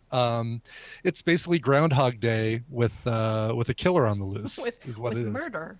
With murder. Well, I guess there was a lot of murder in Groundhog Day too. I mean, when you really kind of make that movie. Oh yeah, when you think about it, Groundhog Day was all murder. Right. Well, Yeah. I don't know about murder, but there's a lot of death. Yeah. Well, no, he drives those two homeless people into in the ravine. Right. Remember? Yeah. They're in that truck. That's some murder. That's straight up I murder. don't think that what's his face Rick Ducommun was a homeless person. I thought he was just a No, drunk. they were the two drunks in the truck with the groundhog. And I don't think they were homeless, Nicole, is what I'm saying. I think they had homes. These both, by the way, these Happy Death Day things I'm looking on IMDb, these sound like decent, relatively recent film sack kind of movies, like the kind of thing we would watch. They would fit perfectly for film sack if they were on a streaming service that we did for film sack. Yeah. Is there anybody in here we would know actor-wise? No. No. All newbies. Nope. Only Jason Blum, who's the producer. I mean, it's a Blumhouse film, so or Blumhouse. I don't know if you pronounce it Blumhouse or Blumhouse, but yeah, no, nobody that I recognize. But what's funny is the second movie goes back to the exact same day, so it's almost like, Groundhog Day 2. Instead of it being a year later and Phil is going through this again, he's basically going back to that exact same day and discovering new things about it. Is it gory and stuff? Violent? Violent is as violent as a comedy slasher film gets. It's comedic violence. There's Okay. You know, there's blood. She, the actress, by the way, Jessica Roth, and Jackalope Ashley loves these films, and she's raving about them in the chat room. Jessica Roth is the star of both of these films, and Ashley says that girl is one of the funniest comedic actresses I've ever seen. Certainly for her time and what she's doing, she pulls it off really, really well as this kind of frustrated with this whole loop thing. Doesn't steer into it like Bill Murray did in Groundhog Well, let me Day. tell you a fun fact then about Jessica Roth. Okay. She was born the year you graduated high school in Denver, Colorado, in your hometown. Oh, is she really? Yeah. Oh, interesting. Yeah. Oh, she was in La La Land too. Yeah. Denverite. Is that what you call them when you're from Denver? I couldn't get through La La Land. Am I the only one still haven't watched that really it. did not like La La Land? Haven't seen La La Land. I tried to watch La La Land and I ended up watching Moonlight. So La La Land is actually streaming on IMDb TV for free if you're interested in it. I just couldn't get through it. Bagheera in the chat says La La Land is trash. Man, that's Yeah, it does not harsh. like that. Clone Hot Dogs got my joke. Thank you, Clone Hot Dogs, for being the one that paid attention. Wait, to my what was joke. your joke? Give it again. I said I tried to watch La La Land, but instead I watched Moonlight. Oh shit. You say that word a lot, Scott. What, shit? Yes. Oh yeah, no. Shit. There are little kids that could be listening. I know, and they need to know what a shit is. It's when you take a poo. It's a little I shit. just want to let you know, I can't let my kid listen to the instance. Has he heard you play Call of Duty Modern Warfare before? Has he heard that? No, because I don't play those games around my kid. Oh, you should hear Nicole when she plays those games. You want to talk? The I S do, word's but I the don't- least of your problems on those days. But I understand. Parenting's different. I get it. I mean, I've already had to reprimand my kid for the big one. Yeah. Ooh, really? Yeah. At school. Oh, the big one, like the. I'm not saying I'm under an illusion that cuss words don't exist. We talk about them. Of course. But it's just, I don't say it that much, do I? It's probably like. you say it a lot. It's probably like 3 times. Wow. 3 times an episode. Tisk. Three times an episode max. It isn't that much. It's not that much, is it? Is it that much? So what we do it is Jamie that puts the mashups together. Yeah, go maybe get what us. we do is we pick a charity, Scott's favorite charity, and he makes a $1 donation 1 week. Hey. 1 week, the number of times he says it on any All right, podcast. I can do that. I'll do that. I'll do that.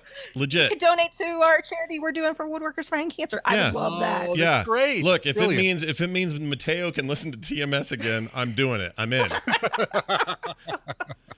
Wow, that's crazy. People are saying 3 times a look, segment, maybe. Is what I just want to clarify. I get it, Chad. It's a word, but it's just my kid's gonna be inundated with this, and I am a potty mouth too. I'm not doing that.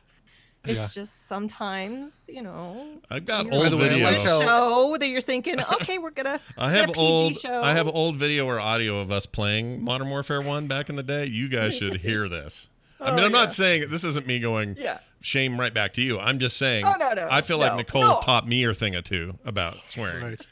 By the way, Zoe in the chat room says, wasn't there a swear jar for a little while? No, there really wasn't a swear jar. It was Scott taking a challenge coin and dropping it into a glass thing on his desk over and over and over. Yeah, it was never real. I don't know who thought that was real.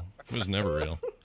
All right, you ready for my clip? I'm gonna play. Sorry, I didn't mean to shame you. No. Shame away. It's totally fine. You know how I love little kids. I don't want little kids to feel bad or parents to feel bad. So maybe I'll. By the way, work on it. just to wrap up, Happy Death Day and Happy Death Day to You, both streaming on HBO right now. Go check them out. All right, well done. And I watched Brian's recommendal of Cold Pursuit was dead on. I loved it. Nice call. I saw that. I also saw the new Breaking Bad thing, but I'm not going to use it as my recommendal because I feel like everyone and their dog has seen it. So it's like kind of. I haven't. You should. It's very good. I watched the trailer. Were you a Breaking Bad fan? No, I wasn't. Oh, well, then you probably don't care. So it's kinda like, If you don't care about I Breaking don't Bad, care. you're not going to care about I this. don't care what happens to Jesse Pinkman. Yeah, I loved it though. I thought it was incredible. But I picked something completely different. I picked something Halloween related. Ooh. And here's my clip. Check it out. You can't kill someone this way without leaving a trace on the outside. She doesn't even have a broken nail. If we could just find out why she was tortured. Down here, if you can't see it, touch it, it doesn't matter. These bodies are not just CODs, Dad. This happened to her for a reason. All right. Any guesses? It sounds like Brian Cox. It is Brian Cox. You're right. He plays the dad. But I don't know the movie. Plays a character named Tommy. He is a county coroner for this small town. Okay. His son is Austin, played by Emil Hirsch. You know that kid from? I know that kid. Mm-hmm. What's he from? He's the Girl Next Door kid. Yeah, wasn't he? Was he on Entourage, or am I thinking of? Oh, he might have been. Let's see.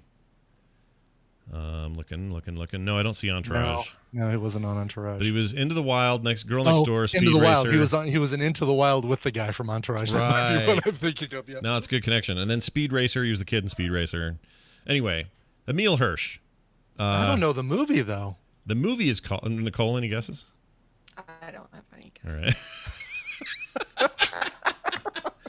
Well, then you're both right, or you're both wrong. The answer is The Autopsy of Jane Doe. Oh. Okay. Came out in 2016. And I should mention also that Where's the Ophelia Lovibond is also in this, but she never... I haven't Really? That's not really her Is name, that's is a it? character from Downton Abbey. It does sound like a fake name. Ophelia Lovibond, the Queen is coming, and we must prepare the Abbey. She might actually be from Europe. Let's just see. Yep, she grew up in Shepherd's Bush, London, so you're absolutely right. Ophelia Lovibond. Yeah. Shepherd's Bush. Shepherd's Bush. But she never says a word, so that's cool, because she's the Jane Doe. She's this body that they get. So I'll give you just the rough rundown, and then I'm going to recommend I it. really still for 2 hours. I'm going to recommend it because it's a very creepy horror movie that I think in the end gets a little tropey and kind of ruins the good form it had earlier in the film. But I still think it's entertaining enough to actually recommend. I really had a good time with it. So it's called The Autopsy of Jane Doe. Came out in 2016. Brian Cox, who's all the rage these days on Succession, but a million other things. Brian Cox is in everything. He's great. He's this coroner. His son is kind of his apprentice. He's working toward taking over the family business of coroner in this town where it's all being handled in a converted home. And any bodies that come in from whatever the death is, they prepare them. They check everything for foul play or whatever cause of death, and then they report that back to the police. The cop in the town is played by the guy who played Roose Bolton on Game of Thrones, which is really weird. Okay. Michael E. Henton, but you see him immediately. It's like you want him to whisper in your ear and say, "The Lannisters send their regards," or whatever he did. Right.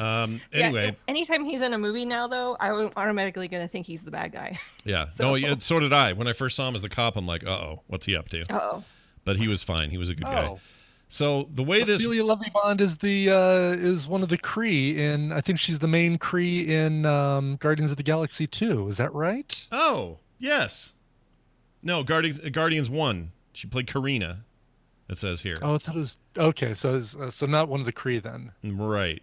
I'm just looking around here. She's been in recent stuff like Rocket Man, a whole bunch of video game stuff too. Oh, she's the assistant in the Collector. Yes. She works for the Collector. She works for the Collector. Very well said. Yes. Anyway, she is a trooper because she does two things in this movie that are really intense. One, she looks super dead but not corroded, like she's like freshly dead, which is part of the mystery. They found her buried in this house, up in the dirt.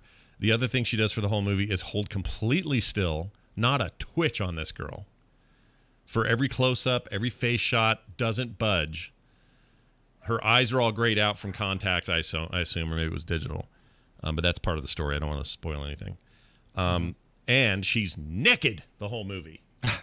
Just she wrapped in plastic. Buck naked. No plastic, just no naked. Not wrapped in anything. No, she's laying out on top of a table getting looked at. And it's not lascivious or weird. It's just...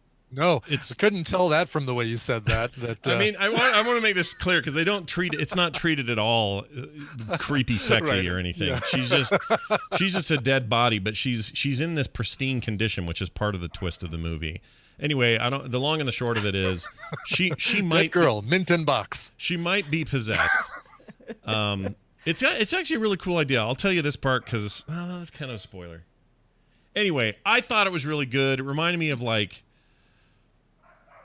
a Resident Evil game a little bit. It's fun to watch a father-son dynamic trying to survive awful stuff. You don't get that in movies a lot. It's usually some kid and his girlfriend or whatever. I really enjoyed it. I liked it a lot. I think it's got a couple of problems, but it's good. It's on Netflix. Netflix. Okay. And I don't know. There's just worse things to spend your time doing. I liked it. If you're looking for a good Halloween movie right now, I thought it was good. And I also thought it was at least trying to do it was trying to tell a new story in the horror genre, which you don't get very often. It wasn't just pulling from older ideas. And I like that. Okay, cool. That was all right. So go check it out. Again, it is The Autopsy of Jane Doe, 2016, Netflix. Nicole, what did you bring? Cool. So we started watching the second season of Legion finally. Mm-hmm. Oh, yeah. That first episode is rough. Super trippy, yes. I don't know what the heck. I know it's going to get better, but man. Oh, yeah. Second season gets really, really good. It's weird. Yeah, I'm second watching season. Going, how does anybody get through this episode? Because I almost turned it off. Wow. Think of it like that 8th episode of Twin Peaks: The Return. Yeah. Where it's like you'll look back and say, okay, I actually appreciate that episode now. Yeah. Yeah, that's stuff. And boy, does it take a turn at the end of season 2, and you'll love season 3. So I'll hang in there. It's worth it. It was a rough one. Worth the ride. I actually, for the first few episodes of season 2, I actually needed to look at a recap just to make sure what I thought was going on was really what was going on, because there's so much trippy stuff in that. It's crazy. All right. Anyway, that's not what I'm going to recommend. I'm going to recommend a movie on Netflix. I'm going to put it in the chat. Look away, Brian. Look away. Scrolling down. Actually, because we don't have video, I don't even have to. Not even in our chat anymore. You should see it. You don't see her? Sorry. No, I see her. I see her. She just can't see you. That's her video pulls up regardless of which chat I'm in. So I've got the. Mark's upset with me because Dougie's outside barking, and I can't get up. And well, you should yell, Mark. Mark is obviously able to get up. Why doesn't he deal with Dougie? Yeah. Well, he just did. Oh, okay. It's all good now. I guess Millie jumped the fence and was at the front door. And lovely. Oops. Sorry. Dougie was trying to tell you the whole time. Dougie's like, Millie jumped the fence. No one listens to Dougie. All right. So what'd you get? What'd you bring? I just sent it to you. Oh, sorry. Oh, you did. You're right. It's right here. I'm going to hit play. And let's see what it sounds like. Here we go. Is it going? Sure. Yeah. Why isn't it playing? I don't know. It has a weird intro. Hold on. Oh, a little bit, yeah. Okay. Some guy looking. Quiet intro. Paper. Some paper. A Quiet Place 2. Yeah. He's looking at. Mr. Theodore Twombly, welcome to the world's first artificially intelligent operating system, OS1. We'd like to ask you a few basic questions before the operating system is initiated. This will help create an OS to best fit your needs. Okay, I know what this is. Is this her? It's her. It is her. Yeah. You missed the whole part of it because it's a great clip. Well, I can play more. It's like a giant 5-minute clip, though. Yeah, I know. I like the first little bit of it. I'll keep playing more. Hold on. Listen to it. Are you social or antisocial? I guess I haven't really been social in a while, mostly because... In your voice, I sense hesitance. Would you agree with that? Was I sounding hesitant? Yes. No, sorry if I was sounding hesitant. I was just trying to be more accurate. Would you like your OS to have a male or female voice? Female, I guess. How would you describe your relationship with your mother? It was fine, I think. Well, actually, I think the thing I always found frustrating about my mom is, if I tell her something that's going on in my life, her reaction is usually about her. It's not about... Thank you. Please wait as your individualized... This is the prequel to Joker, by the way. Yeah, the great Joker prequel. So you heard Joaquin Phoenix. He's the main character in the movie. And then shortly after the clip, his OS is compiled, and Scarlett Johansson is the voice of his operating system. So this is a very futuristic world where everybody wears their pants really high for some reason. Yep. The pants are the trend is like super high waisted pants. The world's supply of belts is depleting. We need a solution. And I found, I've seen all the jokes. I've seen the SNL skits of, the relationship with the operating system. I wasn't prepared on how much this movie like impacted me. Like watching it, thinking about our mortality and artificial intelligence and just everything that kind of is in this movie. It seems like it would be, oh, it's a fun movie to poke at because haha, look at this guy, he fell in love with a computer. Yeah. And it gets into especially the ending. I don't want to give it away, but if you do watch it, it'll be a little confusing. And I ended up going online to try to understand what happened and why it happened. And remind me, it's Scarlett Johansson's the voice? Do I have that Yes, right? Scarlett Johansson's the voice. Chris Pratt is also in this. Yeah. Because apparently in the future, everybody's so busy, they have no time to write one another. And that's what Joaquin Phoenix does. He writes letters.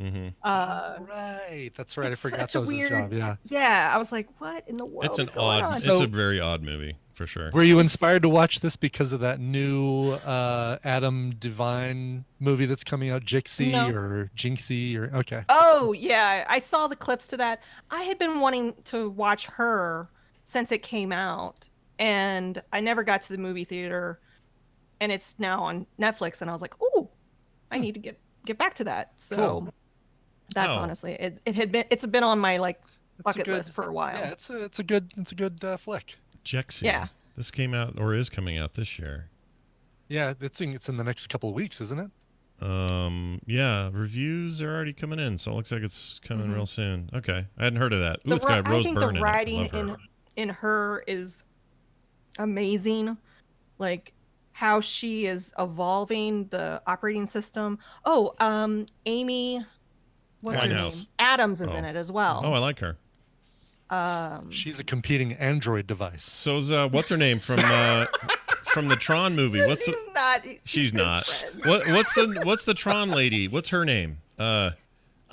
Oh yeah. She's That's great. his. That's a date. It's a date. He Yeah, goes on a she's. date with I her, love and that That's a actress. weird scene too. She's so cool though. I love her.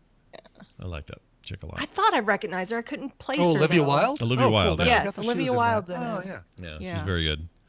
Oh But it's wow. about Jesse's relationships. getting some really bad scores on Rotten Tomatoes. Yeah, it wouldn't surprise me. Oh, It doesn't. oh no. All right. For some reason, I had that. Oh, this is hilarious. Sorry. Jexy features Rose Byrne as the voice of the AI. Rose Byrne was also the voice of Mother in that Yeah. I Am Mother thing on Netflix. She's got the voice for Right. that stuff, I guess. I guess that's her new job. She's being typecast as robot voices. Yeah. Oh, I loved her in that. That was a really good movie. Anyway, so Did either of you see this movie? yes, I Her? saw it in theaters. Which is You crazy. saw it in the theater. I did. And you saw it. I mean, did the ending leave you going, huh? What? I cannot right now remember what the ending is. I kind of remember it's on top of that building, right? And they were, Well, or am I thinking of yes, something the else? big ending is what happens with the OSs. Oh, And, right. Like, why did that happen? And so I actually found a really good Reddit talking about relationships. Because didn't they all got knocked down to like Amazon Echo level of intelligence at the end? Knocked down. Wow. Yeah. Boy, I think. Well, you know what I mean. Like they're so smart in the movie. That, like she was almost as human as you could be, but then by the end it was like, "Would you like They help evolved. with your thing?" Yeah. Oh no, that's right. They evolve and they take off or whatever. I'm trying not to spoil Sorry, it. but- sorry. I mean, It's I an guess the old movie's been movie. out for a while, but I mean, here's the thing. So it came out in 2013. It's been enough premise- time, you guys. It's been enough time. Sorry, Yeah. go ahead. The whole idea is that they evolve, that they start upgrading themselves, and the way that the person kind of likened it is a human trying to have a relationship with an ant. Yeah. There's just so much gap between, there's no way, like, and that's why there's a scene in there where she calls him just to hear his voice, where and they try to, in the very, very beginning, when she gives herself her name, Samantha, they try to like convey how smart and how all being she is, because he says, "What's your name?" And she goes, "Huh, Samantha." And he goes, "Well, how did you get that?" "I'd read a book." "When did you read a book?" "Just now." "And I read, 150 50,000 names, and Samantha was the one I liked them. He goes, just now. He goes, yeah. So she's having she's having multiple conversations. I mean, things are happening. Our brains could never imagine multitasking like the way that a computer can. And that's what they try to kind of convey in this movie. So I just found it fascinating. I love these futuristic type of movies and the possibilities, I guess. And it's not as completely whacked out as Spike Jonze can be. Like it's a Spike Jonze premise without the Spike Jonze wackiness that usually surrounds it. Yeah. Yeah, I guess. Yeah. I mean, I feel like this could be a reality that happens. I mean, my mind always goes to like the worst, like more Skynet. Though. Oh, the humans are bad for the earth. We've lost Scott to arguments about spoiling recommendals. I hate spoiler culture when it comes to older stuff. I know. And I almost feel like I'm not spoiling this movie because there's so many layers to it that if you watch Scott already did. No, what I'm saying is you're right, and the movie stands on its own whether you know that AI ending or not. Yeah. Correct. Haven't they done studies where spoilers really don't spoil Yes, things? but those people don't care about those studies because science means nothing to their brains. Yeah. I get so annoyed by it. It drives me crazy, especially with old stuff. New stuff, I respect it, and I say, yeah, I'm not going to blow it for you because this thing just came out. But if it came out in 2013 and you haven't bothered yet, I still think you should. But the point of recommendals isn't just to preserve your little spoiler for you so you go and see it for the first time. That's not why we do this on Wednesdays. All right. Like neither of us have spoiled the fact that Jesse Pinkman actually drives a Gran Torino, but they couldn't call it that because there was already a Clint Eastwood film of the same name. So that's a good point. So they had to go El Camino, exactly. Yeah, but he does drive it past an El Torito Mexican restaurant. So yeah. But my hope in discussing it, because it's so layered and there's so many like things to it, I hope that it improves your viewing of the movie. Because I really think it was a great movie. I cried. Yeah. I'm a crier, but yeah. It was one of those movies. Yeah. So. Well, there you go. I want to see it again because I liked it a lot the first time. Mm-hmm. And I even know the ending, and I'll still enjoy it the second time. I know that sounds crazy. You probably pick up on a lot more the second time. Yeah. It's one of those kinds of movies. I did that with The Sixth Sense as well, everybody. That movie came out in 1999. Should I not spoil The Sixth Sense for you? Please don't spoil The Sixth Sense. Okay. Here's the spoiler.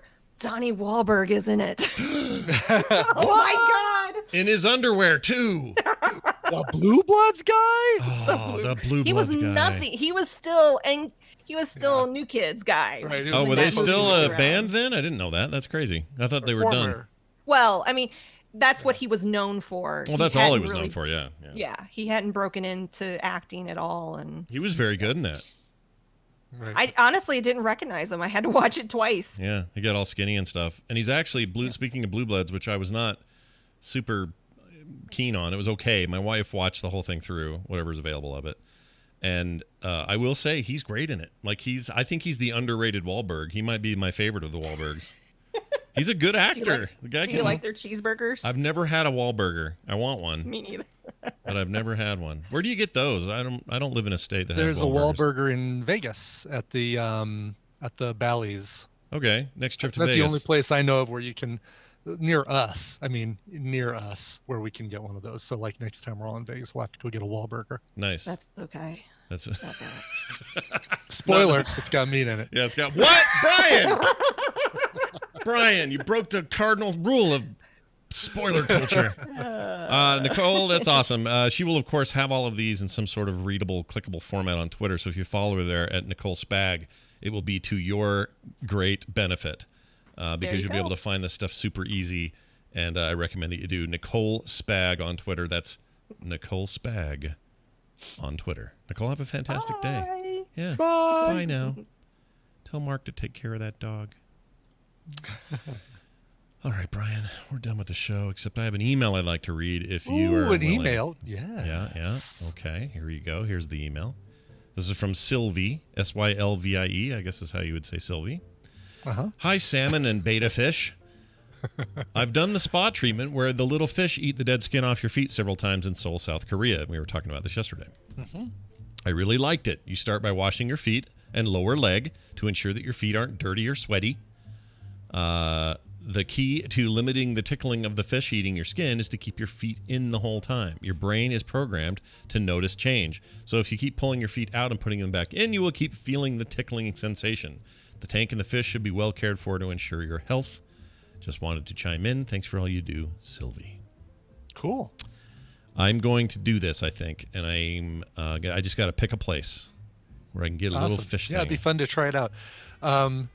I wonder if they change the water, like if they get the fish out into an aquarium and then change the water in the foot bath thing between customers. Yeah, I don't know. I assume so. I'd ask. Or is the assumption that the fish just eat anything that's bad and that it's okay? It's all onto the fish. Yeah, I don't know. Yeah. Fish pedicures and fish body hygiene. I'm trying to find just a local place. I can't find anything. What do they call this? Fish pedicures. Fish. Is it a fish pedicure? Okay. Yeah. Yeah, here it is. Oh, the ugly side of the beauty service. Uh-oh. It's a PETA thing. They're pissed because the fish don't get to choose. So they're overfilled. Yeah, they walk away. Oh, that's right. Last year, and this was in Denver, a woman lost her toenails after a fish pedicure. Like immediately during the procedure or later? Later later on. So she had some kind of weird. She picked up some weird fungus or something. Yeah, let's see. It was 6 months later. Dr. Sherry Lipner said that I think this is probably more common than we think. Nail shedding takes place months after the event, so people sometimes don't make that connection, but it's called onychomatosis. And it's a condition brought on by that. Apparently brought on by that. But it may not, maybe a situation where they weren't taking care of the fish or the Stokes Rules. Don't spoil it. It says here, oh, you guys, there's 5 risks of fish pedicure. You ready for these? Here you go. Yep. Potential infections, which I think is what you just talked about. Yeah. It's a certain kind of fish are better too. It says here nail trauma. Generally, these fish nibble at dry, dead skin while leaving healthy skin and nails intact. But recently, a woman in her 20s reported severe toenail injuries. It may have been that lady. Don't know. It doesn't say. Scariest part was she didn't feel any pain during the pedicure. To warn her of the injury, damage to the nail matrix wasn't visible until the nail attempted to grow out 3 to 6 months later. Nail matrix. The nail matrix. Nice. Yeah. If you see a cat, you think you saw it before. Let's see. Blood drawing fish swap. Okay. Here's another twist. You may not be sharing the tub with Gara rufa, but rather another cheaper, more aggressive fish called the chin-chin. These Chinese fish look similar, but they grow teeth. As a result, they can bite and draw blood. This further raises the risk of infection. Yeah. And that's piranhas. It's just a lot faster. We can get in like 10 clients an hour. It's supposed to just 2. Yeah, only lost 2 feet. It's fine. They also say it's inhumane because the fish don't really like it. And finally, environmental concerns. According to the Fish and Wildlife Service, Gurirafa, the fish, could pose a threat to native plant and animal life if they are released into the wild because these fish are not native to the States. You can also get a bad case of psoriasis. Anyway. All right. Well, maybe I won't do it then. Now I have questions, Now I don't know. Yeah, I know. Yeah. It does feel like it's a thing that maybe we don't know enough about yet. Yeah. There's not enough info. There is enough info at frogpants.com/TMS, though, and I would recommend you go there. If you're trying to contact us, find us on Twitter, or send us an email, leave us a phone call, message. Maybe you're just trying to support us at our Patreon. It's all there at frogpants.com/TMS, so please head there and consider doing that today. We're now out of here, but we can't leave without a song. We're not playing this one live, everybody. Sorry. No, sorry. But we are playing it. You got your treat. Yeah. Just be happy with that. And somebody told me I screwed up last Thursday and didn't put the song in, and I don't know how I did that. If I have this new system where it's supposed to be a flawless new system, but I must have forgotten Thursdays. I haven't gone to check it. There was somebody yesterday saying you only got half the show on your download. That's usually a player problem. because kidding. the entire Yeah. show is up. I went and verified it all, checked it on 3 different players, plus Apple Podcasts and Google Play. And they all work. usually, if you get a message from, if you forget to put a song in, you hear about it within an hour of posting the show. Oh, right. Yeah, people. So hearing about last Thursday's show on Wednesday of the following week surprised me. It might just be a download issue. Could be some one person or something. I don't know. Well, let's move away from that and over to Leanne Cole, who Let's do writes it. in and says, October 16th is my birthday. I've never requested a song before, but this past year has been full of difficult challenges, and I'm hoping to start my journey to 57 on a more positive note. I'm usually a country music fan, but I know you guys are not. So pick something upbeat and kick ass to start me off on the right foot with a side of bacon, chicken, and cheese on a bun. Oh my gosh. Let's see. This is the new way of doing this, so I don't know if this is going to work. It should. Oh, it did. Wait, is this it? Tangy cheddar cheese. No. Bacon. Wait, where? Okay, there it is. I like Whoop, bacon. not that one. The tender crisp bacon cheddar ranch. There it is. Awesome. All right. Signed, Leanne. All right. So she said, any cover of Long Way Home by Supertramp, Extreme, or Spice Girls. Well, guess what, people? I didn't automatically choose Spice Girls. I went with the first one, Long Way Home by Supertramp, because I've got a cover by a band called Trickster. They are from New Jersey. Big in the 90s, then disappeared for a while, and then came back in the 2000s, reunited, and released some more music. But this is from 1994, a cover album they released called simply Undercover. Here is Trickster and a rock with maybe a little hint of country version of Supertramp's Take the Long Way Home. Fantastic. We'll be back tomorrow for a Thursday edition of the show. We can't wait to see all of you then. Thanks for being here, and have a good day. This show is part of the Frog Pants Network. Frog Pants Network. Get more shows like this at frogpants.com. This is the morning stream. The spice must flow. It was supposed to be just the spice must flow. I don't know why I did the whole full thing. That's all right. It was a whole thing. Because I couldn't find that earlier. I did it then. All right. Okay. Let's see where we are today.